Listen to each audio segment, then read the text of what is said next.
of the evening. This bout, 10 rounds in the heavyweight division. Introducing first, fighting out of the blue corner. He wears blue shorts. He weighs in tonight at 262 pounds. With a professional record of 12 wins, 12 losses, 1 draw, 5 big wins by knockout. From Hillcrest, Maryland, ladies and gentlemen, please welcome Garing Lane.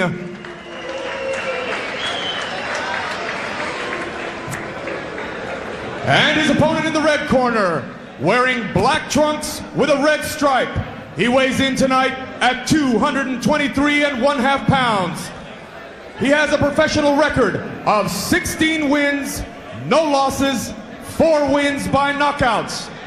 From Grand Rapids, Michigan, ladies and gentlemen, please welcome Buster Mathis Jr. 10 rounds in the heavyweight division.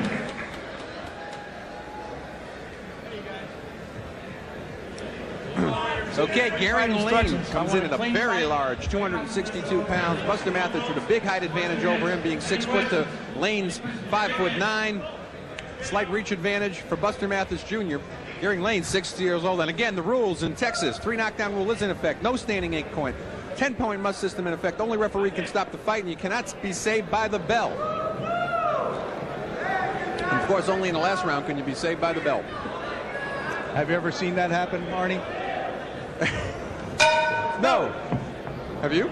No, I never have. I'll tell you something. This is a very interesting fight. Garing Lane, as we've said before, throw out the record. He's strong. He's got the punching advantage and probably the strength advantage on Buster Mathis Jr. Buster's got the quickness advantage on him, and that's what he's going to have to do. He's going to have to step around, use his quickness. I mean, he doesn't look like he'd have a quickness advantage on anybody. Take him out. Kid, very tough, very quick. Let him go. Let him go. Garing Lane, 262 pounds. He's the one in the blue shorts. Buster Mathis, black shorts with the red stripe. Typical weight, though, for Garing Lane. The one time he got down and dropped almost 20 pounds, he came in for 249 pounds against Jeremy Williams. Carried Williams into the 12th round before getting stopped. A lot of times you take a guy like that that's heavy and they get him on a diet, they suck him way down. He doesn't really, he feels weak. Missing meals to a guy like Garing Lane is something that he's never had any experience doing. These guys are getting off right here together, both of them trying to establish themselves early. If I was Buster, I wouldn't be trying to exchange any punches with this big guy. I'd just be in there using my quickness, staying busy, just like he is, bouncing stuff off his head, getting low. Well, is that where Mathis wants to be, Bob? He's fighting him on the inside. I would think he would want to stay on the outside, maybe use a little bit of his reach and height advantage. Right now, he's staying on the inside, trading a little bit with a much heavier Garing Lane, who's laying 40 pounds on top of him. You know, you lay that 40 pounds for 10 rounds, it's going to tire out Buster Mathis, wouldn't you say? You're right, but I don't know that there is any height and reach advantage for Buster, even though, you know, they said so in the tail of the tape. They look about the same size to me, and Buster's quick on the inside, and he likes it. He doesn't fight on the outside much, and he doesn't want to completely change his style to accommodate Lane. He's kind of got to do what got him there. Lane's on the back of his head there a little bit. Referee David Avalos, excellent official. He'll be in there and take charge. A little less than a minute to go here. Round number 1. We're in Harlingen, Texas, on the Cedric Christian Sports Network Heavyweight Explosion. Scheduled for 10 heavyweights. Buster Mathis Jr., the USP heavyweight champion, in a non-title fight against Garing Lane. I'm Arnie Tokyo Rosenthal, joined by Bob Spagnola. Lane, of course, his big win recently, the knockout of Alex Garcia. 2-round KO back in August of 1993. Been up and down since then, winning a 10-round decision over Craig Payne. Losing in the 12th round to Jeremy Williams. Taking Larry Holmes to 10. Beating Jack Jackson in 8, and then losing to Corey Sanders recently. Now we see the focus of this fight started here in the first round. Mathis is just a little too busy. They're both trying to do the same things, and Lane has got more power, but Mathis is scoring more points.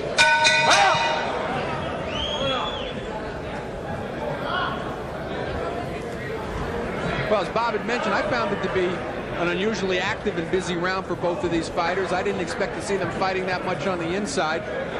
And I'm not sure that it's the best place for Buster Mathis to do, but he did land the better blows, and I also saw it as a good round for Buster Mathis. Well, you know, Buster, I mean, he's short. He doesn't have a lot of reach. He's got a good jab that he uses to work his way to the inside, but once he gets in there, he's quite comfortable in there. One of his patented moves is he's got his head on the guy's shoulder, which he pulls it to both sides, which is a good mark for a fighter. And then whatever side he pulls it out on, he shoots to that side with a couple of, you know, double lefts or double rights, depending on which side it is. It's been a very effective tactic for him. And so far, working well in round number 1 against Garing Lane.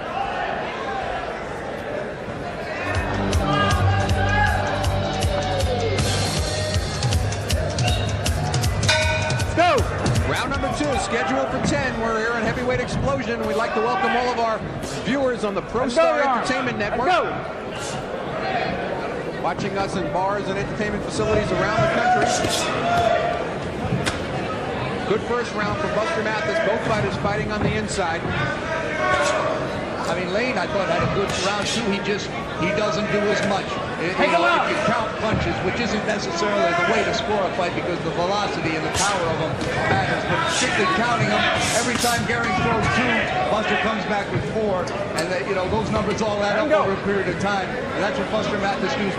He does. We've seen him on the Explosion several times. Just he outcounts guys. He's like a larger version of a Saul Manby. Mathis has 4 knockouts in his 16 wins. The last one coming in his last fight, which was just recently on November 5th against Lyle McDowell here in the Explosion. Which was an excellent performance for Buster. I mean, he really showed some power. He's been working on his strength, leverage, and Brian Lee and Bruce Kelty, his brain trust behind him, and of course his father, who's ill and can't travel with him, but he trains Buster there at the gym in Grand Rapids. They really put together a heck of a team. Lane's last KO, of course, came back by we were talking about against Alex Garcia, August of '93.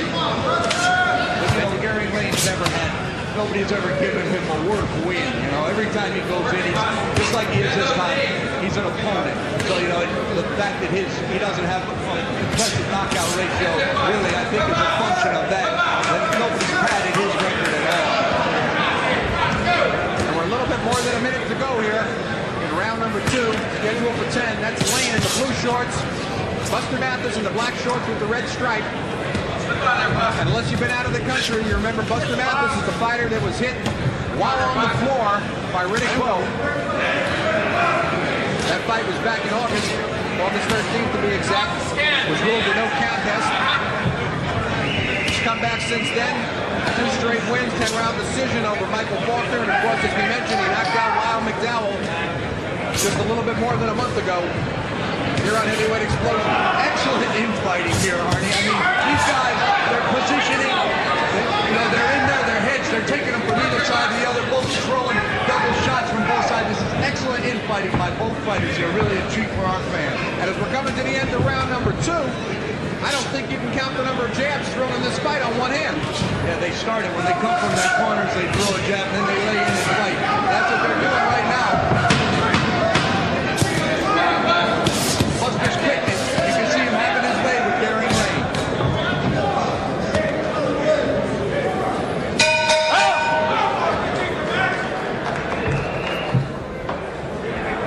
Well, round number 2, sort of a mirror image of round number 1. As you mentioned, they come out, they throw one jab, and then bang, they're just throwing shots in close for the entire round. Mathis, though, seems to be throwing 4-1 over Lane and landing a lot better as well.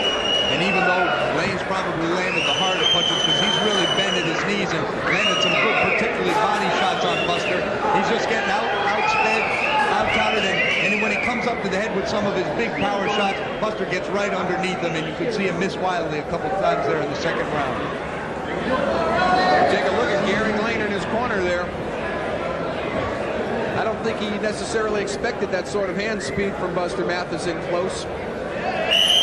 So hard to measure until you actually get in there. Great job, Buster. Great job.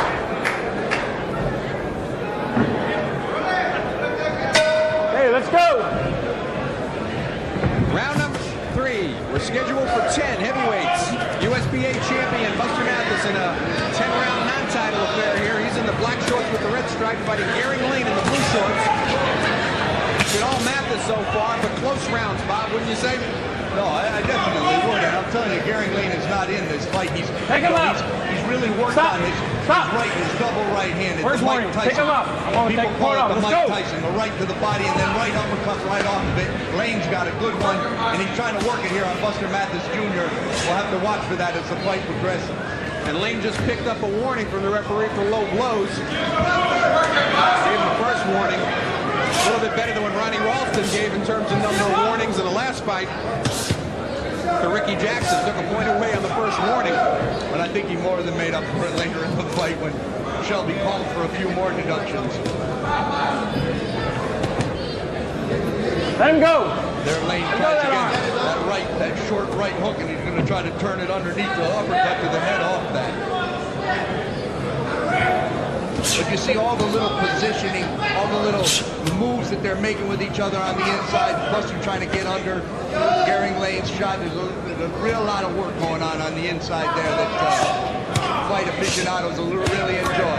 Buster's blocking those hooks to the body with his elbows, and Lane coming up with those headshots of his own. A good left landed there by Garing Lane as we're halfway gone here in round number 3. I don't think either fighter necessarily worried about going the distance today. They've both been there. They've been 10. They've been 12. Mathis 12 twice. Lane 12. 10 rounds a couple of times. Coming on the 1-minute mark here in round number 3. We're scheduled for 10. We're in Arlington, Texas. Heavyweight explosion on the Cedric Christian Sports Network. I'm Marty Tokyo Rosenthal, joined by Bob Spagnola. And watch the way Buster Mathis Jr. now. He's got his head. He takes his head out right last, hooks him in with the right hand. He's got his head on the right side here. He works a couple short shots on the inside, but a good power shot by Garing Lane. The problem with Garing Lane is when you're Buster, you're right there in front of him to be hit, and he can really bang. He's a little bit overweight across his chest and midriff, but the guy is a tank. He's a horse. Is Garing Lane simply not have the ability to sidestep at all? To make a move to the right or to the left and maybe be able to catch him? He doesn't want to throw uppercuts like that from the outside. But you watch Garing Lane. In order for him to punch, he's got both feet planted on the ground.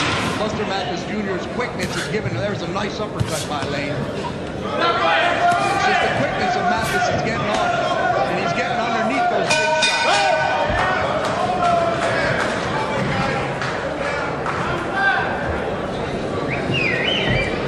We're going to listen in on the corner of Buster Mathis Jr., USBA heavyweight champion. 6th time he's fighting this year, and Bob, you mentioned in the open, sort of a throwback. Well, he really is. Buster Mathis Jr. is a wonderful kid. See Brian Lee giving him his instructions. I also want you to keep your butt down. Yes, sir. Keep your butt too high. Yes, sir. Let's keep your butt down. Let's pick up the pace. Excellent advice. Excellent advice. Keep that center of gravity down on this guy. Don't get straight up in the air.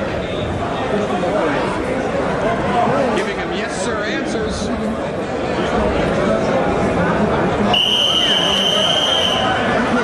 Take a look at Garing Lane. Second out. And here we are, round number 4. And again, Bob, it's sort of like you can keep rolling the same tape.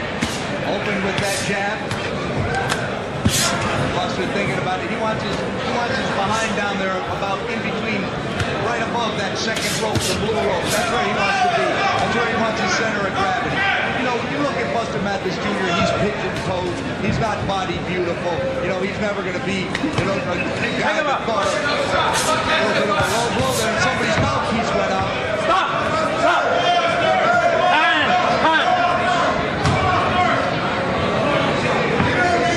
Possible sign of fatigue when mouthpieces start flying, Bob. I have a hard time believing that Garing Lane would be tiring this early in the fight. It's very hot down here today in Harlingen. Very hot under these ring lights. I think he just got caught with a good body shot by Mathis when he was trying to get some air in. That's what will happen. We mentioned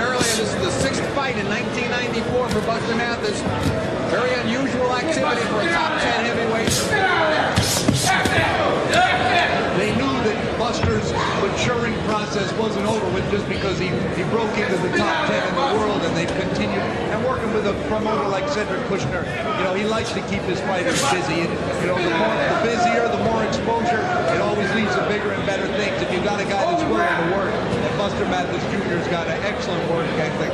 As you can see him in the corner with his trainer. Yes, sir. Halfway gone here in round number 4. We're scheduled for 10.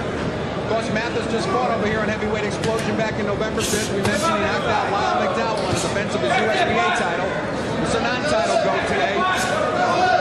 Don't underplay the significance of it, though. Garing Lane, not the typical 500 fighter. He's got 5 KOs in his 12 wins. Of course, the big one coming against Alex Garcia back in August of '93. Fighters have been content so far throughout the fight to lay on each other in close, throwing a lot of punches. Mathis getting the better of it, throwing more volume, landing better.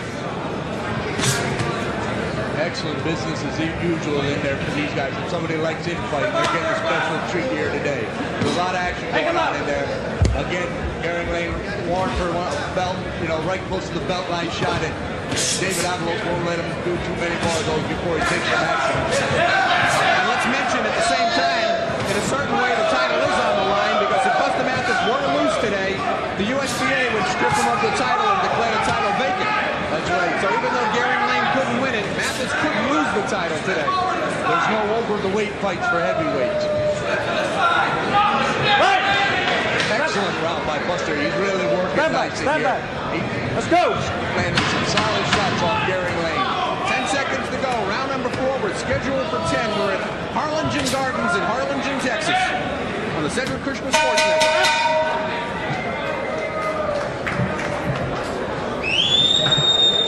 Well, Bob, end of 4 rounds. Pretty much identical from start to finish, and I think I've got it as a shutout for Buster Mathis so far. How do you see it? Well, I called the 3rd round even. I thought Lane did a little bit better there, trying to keep up the work rate of Mathis. But this, I've seen Buster so many times, and he consistently wins every round of his fights. He might not win them by leaps and bounds, but he's just busier. He imposes his will on his opponent, and this guy Lane likes to do a lot of the same things as Buster. Only, you know, as we've said, he's got a little bit more edge and power, but he's not as busy, and he doesn't have the quickness, and that's been the difference in the fight. And as we said, kind of hard watching a tape to really understand the hand speed of Buster Mathis until you're in there with him. When we take a look at action there, good slipping, both fighters landing right hands. Buster down in that crouch. Wipe that water off. Round number 5 of a scheduled 10-rounder. Heavyweights, USBA champion Buster Mathis Jr. Pretty much having it all his way so far. He's in the black shorts with the red stripe. Garing Lane, perhaps the best 500 fighter in the heavyweight division. He's 12-12. He's in the blue shorts. Been sort of all Mathis picture perfect at this point. No knockdowns to this point. But as we saw in our last fight, you know, Lane is dangerous all the way throughout. Buster can't take anything for granted. If this heat starts to get to him and he slows down, he's going to be right there for Garing Lane, and Lane knows that. So this fight is going to be interesting as it goes. Oh, there's a foot uppercut. That was the Mike Tyson by Garing Lane. Right to the body, right uppercut. It scorched. There it goes again. Tried it again on Buster Mathis Jr. Excellent. Buster can't lay there on the rope and not move his head with this big fella. Now, I would think he'd want to get out of that corner over there. And yet he's content to take those shots by Lane. Lane with a 40-pound weight advantage, came in at 262 pounds today. The Buster Mathis 223.5. Buster not known necessarily for his punching power. He's had 4 knockouts in his 16 wins. Garing Lane 5 knockouts in his 12 victories. Nice work by Buster on the inside. There goes the mouthpiece of Garing Lane again. And I got to tell you at this point, Bob, I'll tell you, that's based more on fatigue. He starts breathing with his mouth open. That mouthpiece laying on the ground, the map. David Alamo throws it back to the corner. He'll call a halt when the action's appropriate. Here, all this infighting going down, and you don't even notice the referee doing an excellent job as David Avalos in there. You know, a lot of referees would be in there breaking these guys and preventing them from fighting. You see him right there. He's in complete control of the fight. It's excellent action. Letting these two guys do what they want to do. A lot of referees would be breaking these guys and starting them from either corner 30 times around. And I got to tell you that Buster Mathis letting Garing Lane get into this fight. Let's go.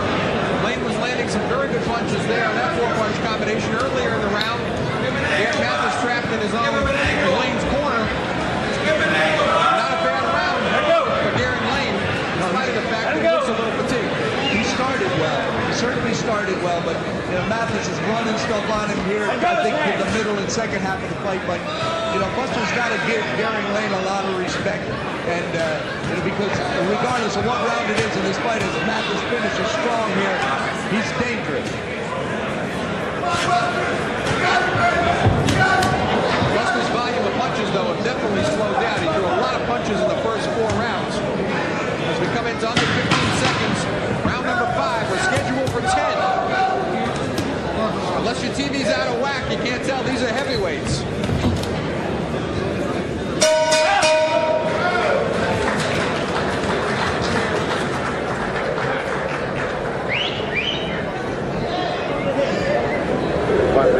Rinse it out. Not a bad round for Garing Lane as we see Lane's corner there. Bob swallowed out. Had a very good beginning of the round. Listen to him. Trap Mathis later on. I scored that round for Garing Lane, his first of the fight. Even though I think Mathis probably landed a few more punches, Lane certainly had more on them. And here's that Mike Tyson over on the ropes. Right to the body, and then right uppercut, right off it. He does the same thing again and misses it, and Buster hooks him off it. But that Mike Tyson, I told you, is a favorite combination of Garing Lane, and we will see that punch. Hopefully Buster won't see too much more of it tonight. Buster getting last-second instructions from his corner. That's real smart. I love that last 10-second flow you got. Round number 6. Go. Pick it up a little bit. Round number 6, scheduled 10, heavyweights. Buster Mathis Jr., USBA champion. This is a non-title affair against Garing Lane. We're in Harlingen, Texas on the Cedric Christian Sports Network. This is Heavyweight Explosion. I'm Arnie Tokyo Rosenthal. I'm joined, as always, by our boxing analyst on Heavyweight Explosion, Bob Spagnola. And Bob, Garing Lane starts to come on in round number 5 and wins unofficially the first round of the fight for himself. That's right, but I mean, you watch and see Buster Mathis now. He's not sitting on the ropes in this round like he was in the last one. He's trying to fight more in the middle of the ring. Another low blow by Garing Lane there. And we come with 4 punches by Buster Mathis Jr. after that. Mathis working his own uppercut.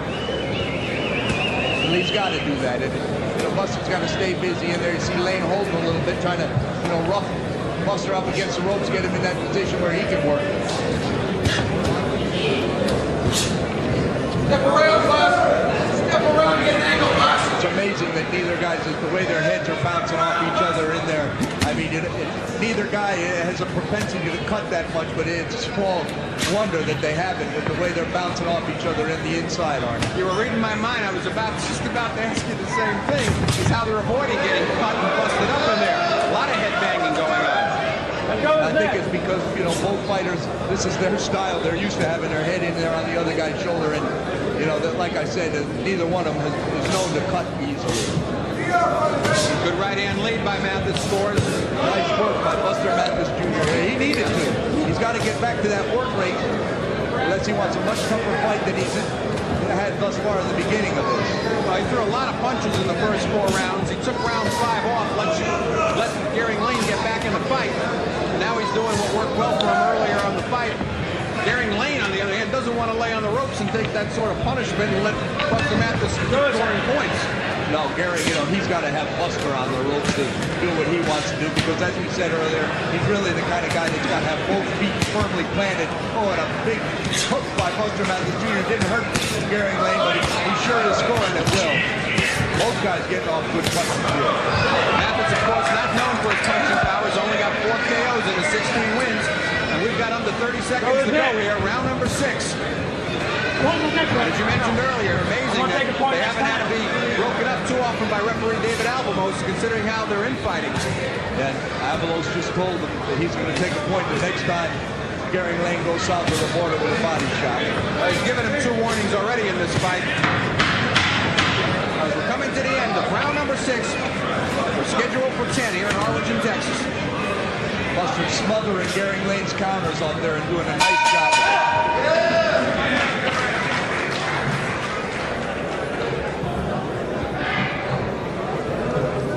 Yeah, I liked it when you had him on with his back. Here it comes.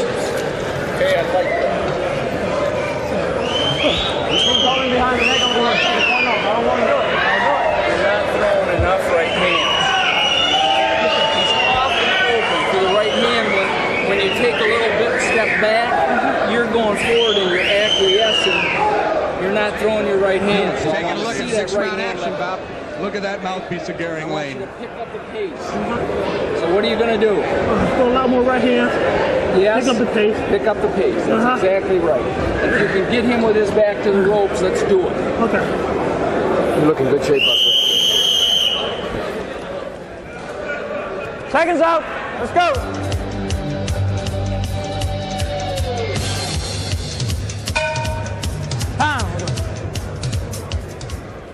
Okay, let's go. Round number 7 of a scheduled 10-rounder, Bob, and in between rounds, Mathis' corner telling him pick up the pace and telling him that Lane is very susceptible to the right hand, and there it is. He is, I mean, he's pretty much susceptible to everything that Buster sends his way, but at the same time, he's got something coming back, and you know, to keeping yourself in a good defensive position, bringing your hands back is what Buster's got to be aware of. Oh, a nice quick combination by Buster Mathis Jr. as Lane tries to come back with his own. And they told Buster, if you can, keep his back to the ropes. But Buster can still outspeed him and outquick him with his back to the rope. So he's got a lot of different options.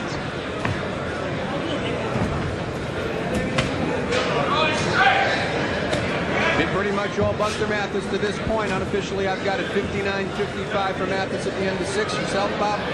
I don't even keep them totaled up, but I've got Buster comfortably ahead in the fight. I've had one even and one round for Garing Lane. But Lane, like Jesse Shelby in the fight we just had, he wants to be in this fight. He wants to, if something comes where he can take advantage of it and knock Buster Mathis Jr. out, that's what he wants to be. And he'll be the #1 contender in the USBA for that vacant title. That's what he's got on his mind. His style, it just doesn't lead for him to be outpointing guys, outspeeding guys. Unless he can canvas, he doesn't have a real good chance to beat them.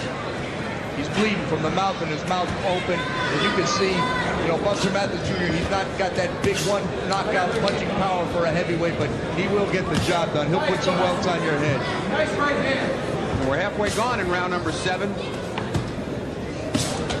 Both fighters been the 10-round distance before. Mathis been 12 twice. Buster uses his head as a good defensive weapon. After he throws his little shots, he gets his head right in there on the chin or on the chest of Garing Lane, and he takes away Lane's vision, and he takes away his ability to choose which side he wants to punch from, because he's got to shift his weight, and by the time he's set, Buster's out of there. That's why I mentioned earlier, you would think that Lane would not want to stay in there, would try to adapt to some other type of style, but this might be it for him. I mean, what else can he do? He can't get on a pistol and stay on the outside and try to box Buster with the jab. He's got to do, you know, what his God-given abilities are, and to get in there and rumble. And I've noticed that Jim Waldrop's been telling him in between rounds and trying to stay busy. He's trying to match punches and numbers with Buster, even just sticking that jab out there, touching him with that right hand. He knows that just on the point thing, he's way behind, and he wants to move his hands more, not load up so much on the big shot. Another one in the bank for Buster Mathis Jr. He lands 2 of his own, and he gets under Garing Lane's big punch. We come to the end. Round number 7 is scheduled for 10.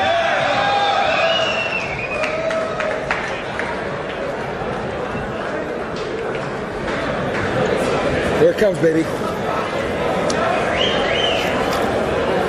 Stop playing, Heath. Go down the rope.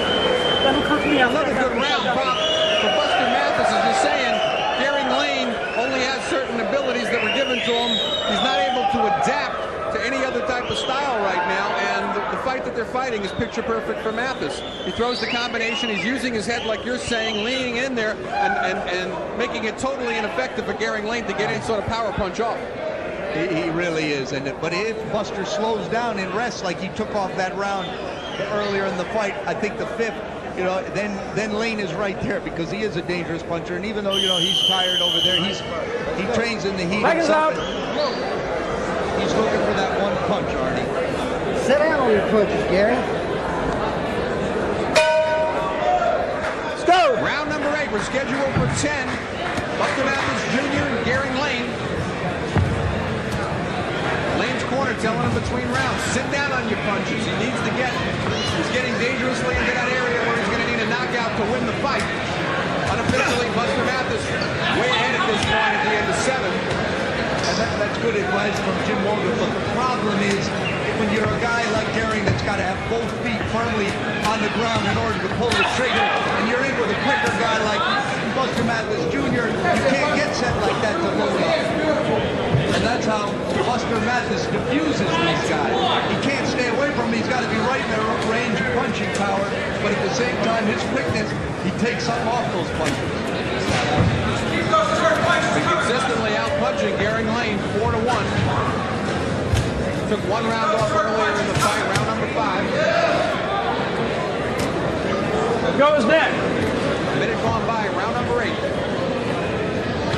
I'm Arnie Tokyo Rosenthal with Bob Spagnola on the Central Christian Sports Network. This is Heavyweight Explosion. I gotta say it again, Arnie. Great refereeing by David Alvarez. We haven't even noticed him in this fight. These guys are in there fighting. You know, heads are coming together. You know, a lot of good shots on the inside, but he's not. He's letting them fight. That's if he was active in this fight, we were noticing him a lot. We really have a boring affair. Instead, we don't see him at all. We see excellent action from both men. Had to give a couple of warnings to Garing Lane for low blows. Lane adhered to it. Mouthpiece been lost a couple of times by Lane. Questionable whether it's from fatigue or from shots from Mathis. But regardless if it's the fatigue or the shots, it's being caught by Buster Mathis Jr. Oh, there we go again, Arnie. I can reach it. Mouthpiece dropped right down in front of us again at Garing Lane. Maybe breaking the indoor record here in Texas, but first mouthpiece dropped in one fight. And he's gotten it. Pick up some really good shots here. Buster Mathis and referee. Go to your corner. That one. Over here. I'm surprised he hasn't given a warning yet to Lane for dropping a mouthpiece and taking a point away. Hey, let's go. Time. Excellent job by Alvarez, keeping it to a minimum. He didn't let any confidences go on in that corner when he got that mouthpiece back in there. And again, Mathis comes rushing in, hits him with a 1-2 combination, and then tucks his head in there, as you described earlier, Bob, and making Lane's punching power totally ineffective. Buster is hitting Garing Lane and making him pick his feet up off the ground. You know, they want to pick up, they want to lose the moniker of not being able to punch Buster Mathis' people. And I'm telling you something, he's hurting a very durable fighter in here in this fight. I don't know that he'll get Garing Lane down or ever stop him, but he's really shown excellent punching power in this fight. Come to the close, round number 8, we're scheduled for 10.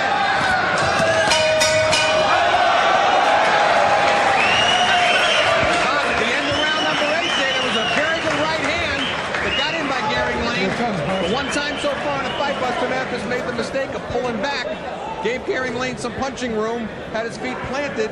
Mathis shook his head like he wasn't hurt, and that to me sometimes the sign that he got rocked pretty well.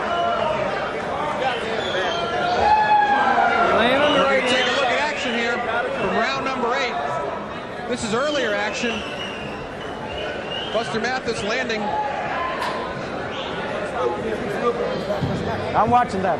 This is pretty much all Buster Mathis in round number 8, but we're going to take a look at a replay later on in the round. And here it comes. This is that. I might have been a little bit off balance too, but the power of Garing Lane was evident.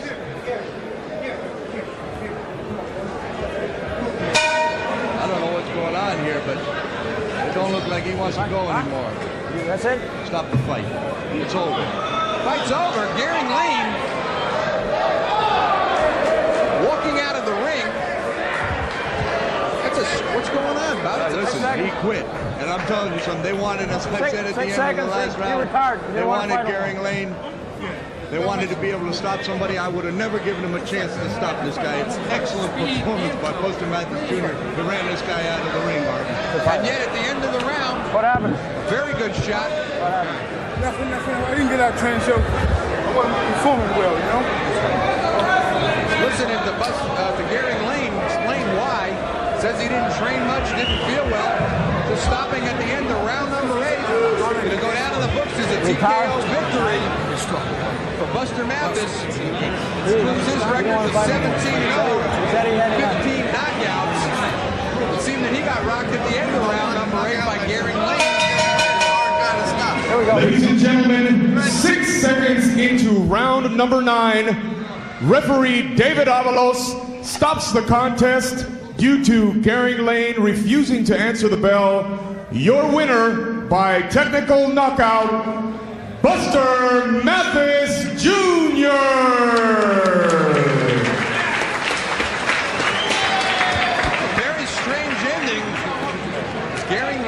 Walked out of the ring, came back in, but basically said, I've had it, don't want to go on, I haven't trained much for this fight. He dropped his mouthpiece a couple of times, seemed totally exhausted, and USBA champion Buster Mathis in his non-title go. I guess what'll go down in the books for some reason, they say it was 6 seconds into round number 9, TKO 9, he goes to 17-0, 5 knockouts. And he had gotten rocked at the end of round number 8, which made it even that much more unusual for Garing Lane to just not want to continue. But an unusual stoppage here for Buster Mathis Jr. in his 6th go in 1994, and probably, although knowing Buster you never know, probably his last fight of the year. Again, very active this year, remains undefeated, still the USBA heavyweight champion. Ladies and gentlemen, please don't go Gave away. up 40 pounds to the much heavier Garing Lane, and pretty much had his way with Lane the entire fight, threw a lot of punches, outpunched him 4-1. And we're going to go up to the middle of the ring where Bob Spagnuolo is with the USBA heavyweight champion and still undefeated, Buster Mathis Jr. Take it away, Spag. I'm in here with Buster Mathis Jr. and his brain trust here. Congratulations, Bus. How you feel? I feel real good. I'm glad I won, of course. You know, I trained hard for this fight. You know, the guy was a tough opponent, one of the toughest, hardest opponents so far. You know, I give him all credit. You know, and you know, the guy is a dangerous fighter. So if anybody goes in there, you know, they expect a lot of trouble from him. Well, you know, that's what we were talking about in the broadcast earlier. For a 500 record, Garing Lane, he's a crusher. He's a very dangerous puncher, very strong. What you're doing in the front, we saw when Brian told you to keep your butt down in there, you know, don't get straight up in the air with this guy. But the conversation that I had with Bruce prior to this fight, they were saying, hey, we've been working on Buster's punching power. We'd like to get a guy that we could stop. And we're looking for opponents, you know, a tough opponent, but one that might have the propensity to get out of here. This guy has never been gotten out of there by anybody, not Riddick Bowe, you know, a lot of Larry Holmes, a lot of very good punches that he's faced. And you were successful. I mean, you literally ran him out of the ring today. Yeah, you know, I give him credit. You know, the guy is a tough fighter. I've been working on my power. You know, my father, Brian Lee. It's not how strong you are, but how you throw the punches, the combinations, the speed. I'm working on that. You know, get my heart condition, my mind all set. You know, because you know my goal, looking at George Foreman, fight for a title next year sometime. But you know, I'd like to say hi doing Cedric Kushner. Cedric Kushner Productions #1. Merry Christmas to everybody in Europe and around the world. And this Merry Christmas. And how you doing, Mom, Dad, Tony, everybody back home? Hey, congratulations, fellas. Excellent performance, and you're on your way to the title. Congratulations. What we'd like to do, we'd like to, right while we're down here in Texas, we'd like to challenge George Foreman to fight in Houston. We'd love the fight. It'd be a good fight for George. It'd be a good fight for Buster, and a good fight for the Texas people who have welcomed us here with open arms. And this is a great state, and we love it here. Well, you heard it here, fellas, on the CKP Network, Heavyweight Explosion. Back to you, Arnie. Okay, Bob, thank you very much. And there you have the challenge from Buster Mathis Jr. to the newly crowned heavyweight champion George Foreman. Mathis remains undefeated here today as he takes out Garing Lane. 9th round TKO. Goes to 17-0 with 5 knockouts. And Garing Lane drops below 500 to 12-13 and 1 draw. Now, we've got a terrific fight coming up for you now. Don't go away. We've got a 4-round heavyweight fight with undefeated Muhammad Abdin.